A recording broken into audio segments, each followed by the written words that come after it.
Hello ladies, I'm absolutely thrilled to join you today for your 40th anniversary. I cannot believe it's 40 years since our last grooming check. Are you ready? Thanks Sally for the invitation to join this momentous occasion. And Sally's brief to me was, what have I been doing for the last 40 years? Well, exciting journey, and just going to share some pieces with you because I could probably talk for some time on everything that's happened. Likewise, you could as well. But let's just reflect on those wonderful days at Air New Zealand, and so super to see your group photograph and brought back many memories.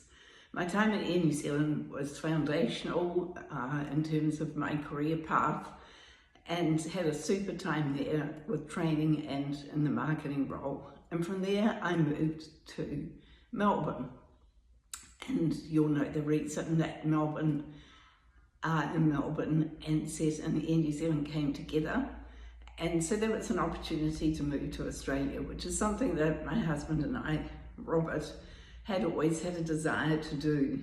As we know, it wasn't successful in terms of the NZ situation, but like anything that in life that is sometimes a challenge, we move on. And the next exciting time for me was at Qantas for a decade, again involved with spearheading everything to do with the launch of the A380, and in particular, I guess really highlighted my career in that setting was the opportunity as a leader to set up what we called the Centre of Service Excellence.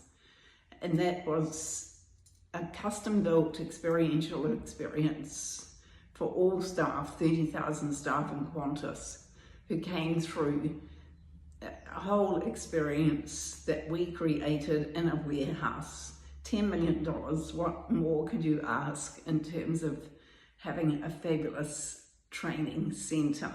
So that was very special, and out of that experience, obviously I travelled the world because of the Qantas network and different bases, exciting things happening in terms of A380 refurbishment, from going to Paris to Mark Newsom's studio in Paris, looking at all the in-flight equipment, for example. All those, that's just one of many examples that I just really relish that I had that opportunity to do. However, at a 10-year point, I decided that I'd like to start my own business. And just a day, I think, after I left Qantas, I went off to the French Riviera, to the French Institute, which is in a small place called Villefranche-sur-Mer, which is just a 15-minute bus ride out of Nice. Some of you may be familiar with the area. And that was an amazing experience. Of course, I was a debutante, not having done French for a long time. And out of these situations, as you always know, you have network and you meet people. I met a fabulous person, Robin, who was from London. She was my inspiration to go to the Protocol School of Washington, and which I did when I returned from France, and accredited myself as a consultant in etiquette and protocol with the Protocol School of Washington, and that led to opening the Sydney School of Protocol.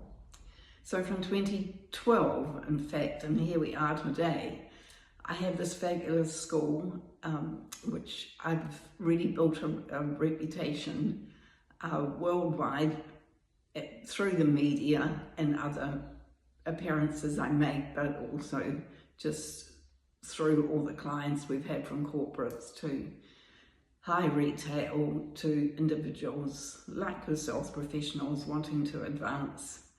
And in tandem with that, I've just completed my first book, which is called Behind Your Brand, Transforming Your Life Through the Power of Etiquette and Protocol. So the most recent highlight for me, which Sally can share with you on a video, was being approached by Channel 7 recently to help David Rowood, who was going to the Downton Abbey grand finale and meeting the cast, and he wanted an etiquette lesson before he went. So great publicity from London in the first Downton Abbey week series. And to my absolute, I guess, excitement, and so impressed that Channel 7 would give my book an airing or promotion. So that has led to a very special moment in my career and life, is the launch of this book. So Sally, you can share it if you want some light entertainment to see, give you some insight to what we do at the school. So that's really just a really brief outline, but I'm more excited about, I'm sure I'll hear some snippets from your gathering, and I wish you every success. And thank you so much for thinking of me, and I certainly remember those days, as I said, most valuable, very precious parts of my career, and thank you for involving me in your 40th anniversary. And it must be time for a grooming check. Anyway, thank you, and look forward to seeing some photos. Bye.